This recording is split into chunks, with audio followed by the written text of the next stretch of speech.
আসসালামু আলাইকুম সবাইকে আজকের মেকানিক্সের একটা নয়া ক্লাসে স্বাগতম জানাচ্ছি। তো অবশ্যই যারা নতুন চ্যানেলটা সাবস্ক্রাইব করবেন এবং বেল বাটনটি প্রেস করে রাখবেন।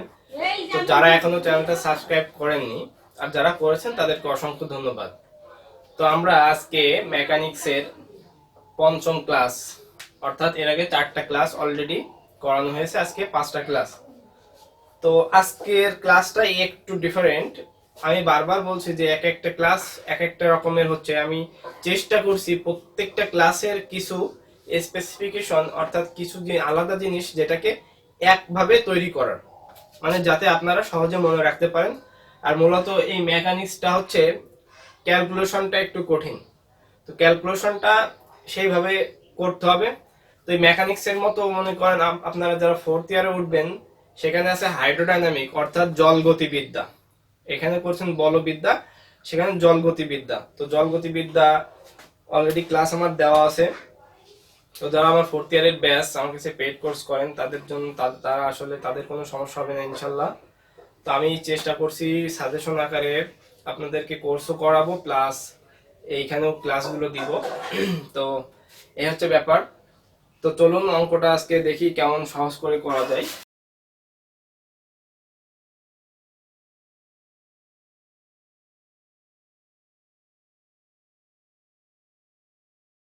তো এখানে অলরেডি বলছে, দেখেন, এল দৈর্ঘ্য বিশিষ্ট ওজনহীন একটি স্থিতিস্থাপক তারের। তো এখানে ফিজিক্সের কিছু জিনিস আছে, তো এটা ফিজিক্সের সাথে একটা ওতপ্রোতভাবে জড়িত এই বলবিদ্যাটা। তো দেখেন এখানে এল দৈর্ঘ্য বিশিষ্ট একটি ওজনহীন মানে কোনো ওজন নেই স্থিতিস্থাপক তার।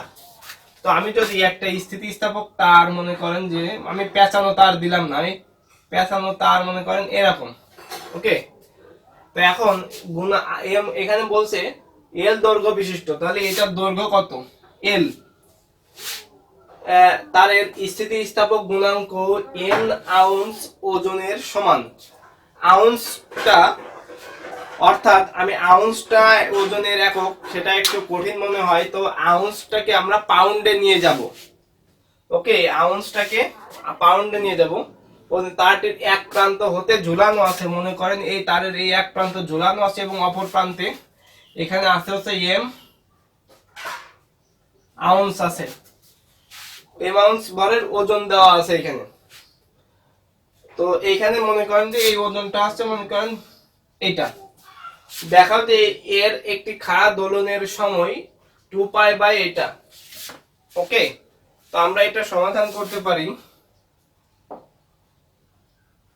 প্রথমে আমরা যেটা আমাদের আছে যে এখানে এন আউন্স আর এম আউন্স ভরের ওজন, তো আমরা প্রথমে লিখতে পারি যে মনে করি এম আউন্স, মনে করি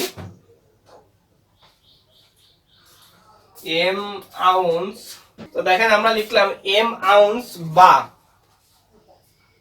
এটাকে যখন আউন্সকে 16 দিয়ে ভাগ করলে সেটা আউন্স থেকে কি হয়ে যায়? পাউন্ডে রূপান্তরিত হয়ে যায়। তাহলে এম আউন্স বা এম বাই 16 পাউন্ড বস্তু, পাউন্ড ভরের একটা বস্তু যখন ঝুলানো হচ্ছে এই তারে, তাহলে এম বাই 16 পাউন্ড ভরের বস্তু ঝুলানোর ফলে, তখন এখানে যখন একটা বস্তু ঝুলাবেন তখন এই যে কুচকে যাওয়া এই জিনিসটা কিন্তু এরকম লম্বা হয়ে যাবে। এখন বস্তুর ভরের উপর ডিপেন্ড করবে। তারের সম্প্রসারণ তারটা মনে করেন এতটুকু লম্বা হতে পারে। প্র্যাকটিক্যালি কল্পনা করেন যদি সেখানে বেশি ভরের বস্তু দেওয়া হয়, যদি কম ভরের বস্তু দেওয়া হয়, তাহলে এইটা এরকম হবে এই তারটা। আর যখন এটাকে আরো বেশি ভর দিবেন তখন এটা সোজা হয়ে যাবে। এই হচ্ছে বিষয়। তো ফলে তাহলে তারের দেখেন এই একটা সম্প্রসারণ হচ্ছে, সম্প্রসারণ মানে লম্বা হচ্ছে বা পরিবর্তন হচ্ছে। তাহলে আমরা লিখতে পারি ফলে টি সময়ে তারের সম্প্রসারণ দৈর্ঘ্য এক্স, ফলে টি সময়ে তারের সম্প্রসারণ দৈর্ঘ্য এক্স। তো দেখেন সম্প্রসারণ দৈর্ঘ্য এক্স এবং সুতার টান এবং তারের টান টি। তারের টানটাকে আমরা যে কতটুকু টান খাচ্ছে সেটাকে আমরা টি ধরলাম, আর যে এটা ছিল এল, ভালোভাবে বুঝবেন, এইটা ছিল এল, আর মনে করেন যে ভরের বস্তু ঝোলানোর পরে এইটা হচ্ছে এক্স। ক্লিয়ার? তো এই হচ্ছে আমরা এভাবে লিখলাম। তো এখন দেখি ক্যালকুলেশনটা কিভাবে লিখতে পারি। তো দেখেন, তারের টান টি সমান কি লেখা যেতে পারে, lambda into X minus L by L. এটা কোথায় পেলাম? এটা পেলাম হচ্ছে হুকের সূত্র অনুসারে। তো এই জিনিসগুলো আমাদের শর্টকাটে দেওয়া আছে। আমরা যদি প্রত্যেকটা জিনিস ভেঙে ভেঙে করতে চাই তো আসলে আমাদের অনেক কিছু জানতে হবে এবং সেটা অনেক ভেঙে ভেঙে করতে হবে। তো আমি আপনাদেরকে যতটুকু সম্ভব, যতটুকু মনে রাখার জন্য প্রয়োজন, আমি আপনাদেরকে ততটুকুই দেখিয়ে দিচ্ছি। তো হুকের সূত্র অনুসারে এটা আমরা কিভাবে পেলাম? তো হুকের সূত্র কিন্তু এই যে স্থিতিস্থাপক একটা দণ্ডে বা একটা তারে যদি কোনো বস্তু ঝোলানো হয় সেই ক্ষেত্রে এই হুকের সূত্রটা প্রয়োগ করা হয়। তো হুকের সূত্র আমরা জানি, দেখেন, ধ্রুবক সমান পীড়ন বাই বিকৃতি। ওকে, ধ্রুবক সমান পীড়ন বাই বিকৃতি। তো পীড়নটা কি সেটা আপনাদের কিন্তু আগে জানতে হবে।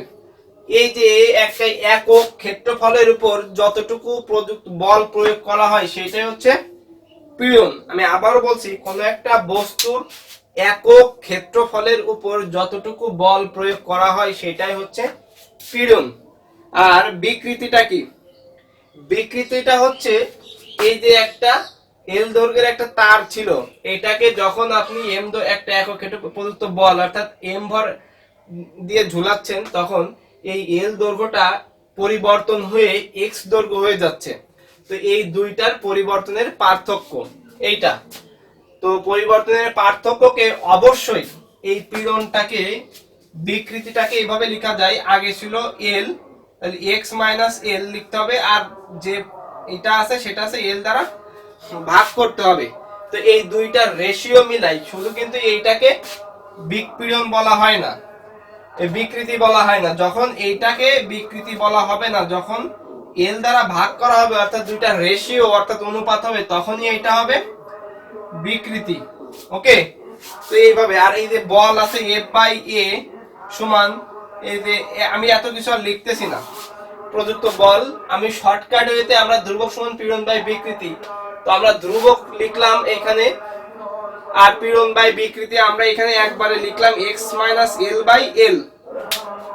তো সেই সূত্রটা আমরা এখানে লিখলাম যে যতটুকু আগে ছিল ততটুকু থেকে পরে যেটা পরিবর্তন হয়েছে সেটা বিয়োগ বাই আগে যে দৈর্ঘ্যটা ছিল সেটা, আর এই ল্যামডাটাকে আমরা এই ধ্রুবক ধরলাম। তো যতটুকু শর্টকাট হইতে মনে রাখা যায় সেভাবেই মনে রাখতে হবে।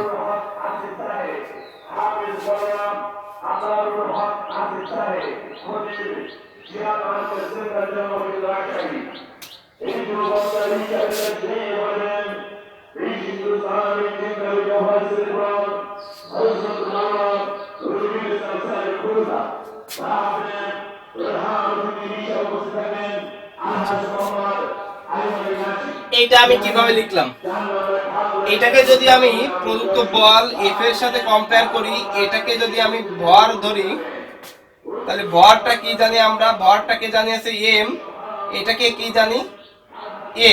তো দেখেন এফ ইকুয়াল এম এ একটা সূত্র আমরা জানি, এফ ইকুয়াল এম এ সূত্রটা আমরা কখন প্রয়োগ করি, যখন কোন একটা বস্তু সমতলে গতিশীল হয় তখন আমরা এম এ বলি, আর যখন কোন একটা বস্তু উলম্ব তলে গতিশীল হয় অর্থাৎ উপর থেকে নিচে ছেড়ে দেওয়া হয় বা উপর থেকে নিচে, নিচ থেকে উপরে নিক্ষেপ করা হয় তখন আমরা জিটা নিয়ে আসি এর পরিবর্তে। তো সেখানে আমরা এখানে দেখেন এটা কিন্তু উলম্ব তলে অর্থাৎ উপর থেকে নিচ, তো আমাদের এফ এর পরিবর্তে আমরা জি লিখতে পারি। তো তারা মিনিমাম 9-10 এ ফিজিক্স পড়ান তারা ক্লিয়ারলি বুঝতে পারবেন।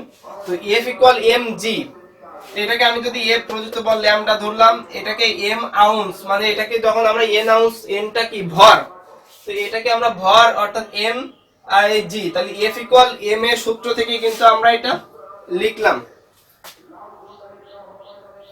তো আপনি এখানে নোট করে রাখতে পারেন বিষয়টা।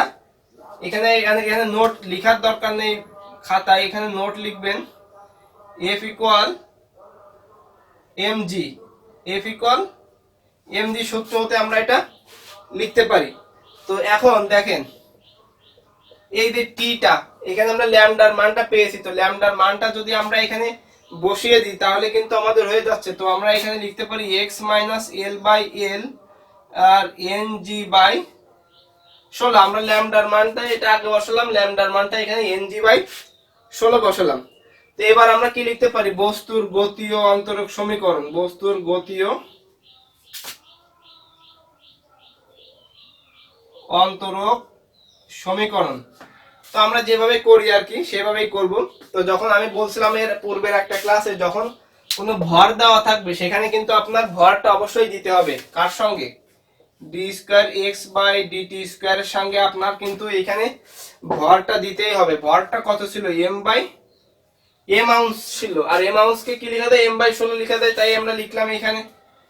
একইভাবে দেখেন এইখানে কি লিখতে পারি, যেটা আমাদের দেওয়া আছে আমরা পেয়েছিলাম, এই যে যেটা M M G by 16 minus T, অর্থাৎ টোটালটা M G minus sorry M G by 16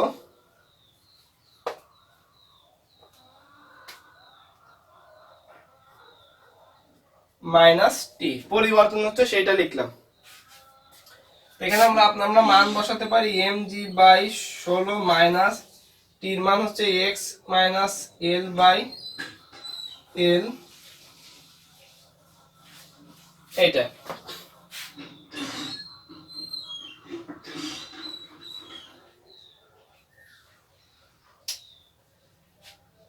তো এখন উপর থেকে আমরা এটা মুছে দিতে পারি।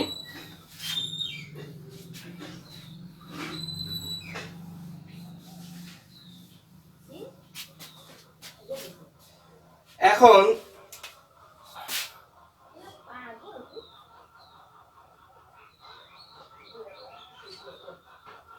16 বাই এম, এটাকে যদি আমি এখানে এটা ব্র্যাকেটে রাখি,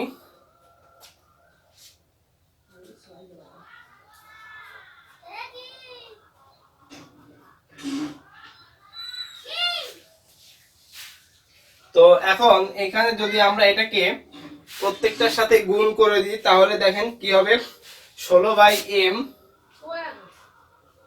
M G by 16 minus X minus L by L N G by 16, এখানে আছে 16 বাই এম, এম এম কেটে যাচ্ছে, 16 16 কেটে যাচ্ছে, জি থাকে মাইনাস, এখান থেকে 16 16 কেটে যাচ্ছে, তাহলে এখানে থাকে X minus L by L N G by M, N G by, এখানে আমরা এভাবে লিখতে পারি, এখানে একটু সুন্দর করে লেখা যেতে পারে, প্রত্যেকটা জিনিসের সৌন্দর্য আপনাদের জানা থাকতে হবে। এটাকে যদি N G by L M লিখি, N G by L M আর এক্স মাইনাস এল, তো দেখেন এটা কিন্তু আরো সুন্দর দেখা যাচ্ছে। তো এখন এখান থেকে আমরা দেখেন আপনার মনে প্রশ্ন হতে পারে যে আমি এটা এইখানে কেন লিখবো, এটা মাঝখানে কেন লিখবো, এটা আমি এইভাবে সাজিয়ে কেন লিখবো। তো এটা হচ্ছে কি, আপনি যত বেশি মানে এইগুলো বুঝতে পারবেন যে কোথায় কিভাবে সাজিয়ে লিখতে হবে, তাহলে ক্যালকুলেশনটা ঠিক খুবই সহজ হয়ে যাবে। এখন আপনি আপনার মতো করে করেই চলে যাচ্ছেন, তাহলে হবে কি আপনার 2 পৃষ্ঠার অঙ্ক 3 পৃষ্ঠা হবে, কিন্তু আপনি যদি একটু সাজিয়ে লিখেন তাহলে 2 পৃষ্ঠার অঙ্ক 2 পৃষ্ঠায় হয়ে গেল। এই জিনিসগুলো মাথায় রাখতে হবে। এখন দেখেন আমি এটাকে একটু সাজিয়ে লিখবো, আমি এইটাকে প্রথমে নিয়ে আসবো আর জিটাকে আমি পরে নিয়ে যাব। সেটা কিভাবে, minus N G L M X minus L plus G, এটা নিয়ে আসলাম। কেন নিয়ে আসলাম, আমরা এই যে N G by L M এটা কিন্তু আমরা কমন নিব। কেন কমন নিব দেখেন, তাহলে এই যে এক্স মাইনাস এল, এই যে plus A minus A minus, এখন এখানে জি ছিল, আমাদের এখানে যা লিখতে হবে এটার সাথে এটা কাটাকাটি করলে আমাদের জি হবে। তো দেখেন এলএম নিচে ছিল, তো আমরা যদি এলএম উপরে দিই তাহলে এইটা কেটে যাচ্ছে, আর নিচে যদি আমি এন দিই এন এন কেটে যাচ্ছে, তাহলে জি পাওয়া যাচ্ছে এইটা। আমি আবারও বলছি, এখানে এন জি দেখেন, আমি এটাকে যদি আমি একটু গুণ করে দেখাই, rough minus N G by L M X minus L minus A minus A plus N G by L M গুণ L M by N, N কেটে গেল এল এম কেটে গেল, দেখেন এই জি পাওয়া যাচ্ছে plus G.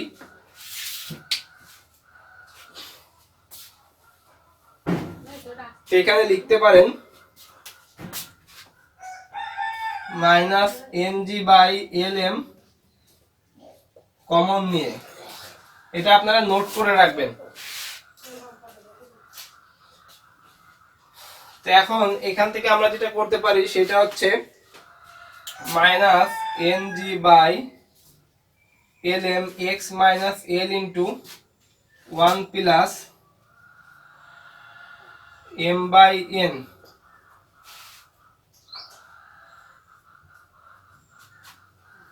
X minus L into N plus M by N. আমি ভেঙে ভেঙে করাচ্ছি, আপনারা দুইটা তিনটা লাইন একবারে শর্টকাট ওয়েতে করে দিবেন। X minus M plus N by এই এলটাকে আমি এই পাশে রাখলাম, এইভাবে লেখা যেতে পারে। এন প্লাস এম কে M plus N by N, আর এলটাকে আমি এই ডানে রাখলাম, এইটা করলাম, আর কি কোনো কাজ নাই।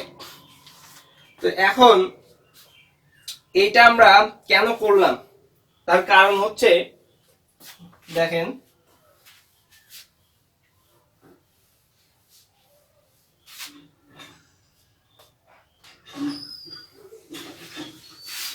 এইটা ছিল হচ্ছে D square X by D T square. তো এইটাকে, এই নিয়মটা হচ্ছে শর্টকাট ওয়েতে আমি যেটা বলছি সেটাই মনে রাখবেন। এই নিয়মটা হচ্ছে ডি বাই ডিটি স্কোয়ার। তো দেখেন এখানে এক্স এর মান হচ্ছে কিন্তু ফাংশনটা হচ্ছে এইটা। তো আমরা এই এক্স এর পরিবর্তে আমরা এটা এখানে লিখতে পারি X minus M plus N by N L সমান এই পাশে যেটা আছে সেটাই রেখে দিব, X minus M plus N by N into L. এইটা এইরকম অঙ্ক আসলে প্রত্যেকটা আপনারা এভাবেই করবেন, এখানে আর কোনো কিছু বোঝার নাই, শর্টকাট হইতে। এখন প্রশ্ন হচ্ছে, এটি একটি সরল হারমোনিক গতির ফাংশন, এটা সরল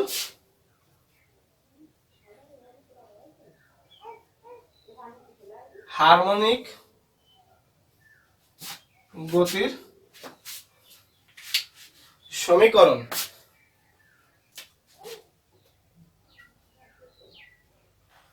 এখন আমাদের বলছিল হচ্ছে খাড়া দোলনের সময় এইটা দেখাতে হবে। তো খাড়া দোলনের সময় আমরা লিখতে পারি দোলনকাল। দোলনকাল কিভাবে লিখতে পারি, দোলনকাল হচ্ছে এভাবে 2 পাই বাই রুট ওভার, এখানে যেটা থাকবে ফাংশনের সঙ্গে এখানে সেইটাই লিখতে হবে, মাইনাসটা আমরা নিব না, তো এটাই লিখলাম। তো এটাকে একটু যদি আমরা সহজ করে লিখি সেভাবে লিখতে পারি, 2 পাইটা পাশে নিয়ে আসলাম, মানে আমাদের প্রশ্ন প্রমাণটা যেভাবে আছে, এই 1 বাই যখন উল্টে যাচ্ছে তখন এল এম উপরে চলে যাচ্ছে, এন জি নিচে চলে যাচ্ছে। তো এইটাই হচ্ছে আমাদের আনসার। তো আশা করি সহজ করে বুঝাতে পারছি, কেমন বুঝাতে পারছি অবশ্যই কমেন্ট বক্সে জানাবেন। এবং থার্ড ইয়ারের যারা পেইড কোর্সে ভর্তি হতে চাচ্ছেন, তারা পোস্ট করা হয়েছে, তারা অবশ্যই যোগাযোগ করুন দ্রুত, 20 জন হলেই কিন্তু ক্লাস শুরু করা হবে।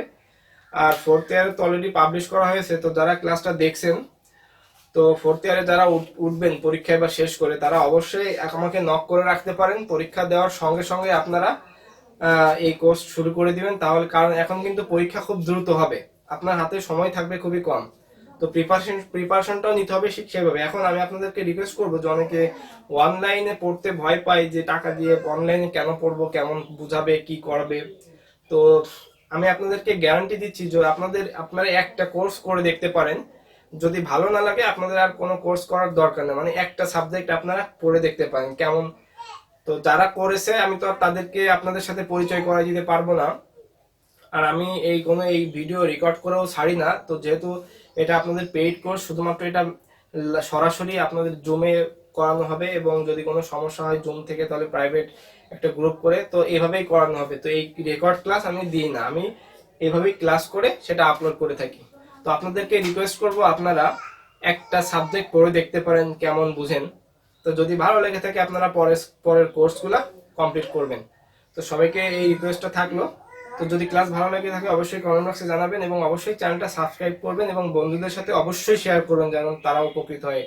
তো আজকের মতো এখানে, আসসালামু আলাইকুম।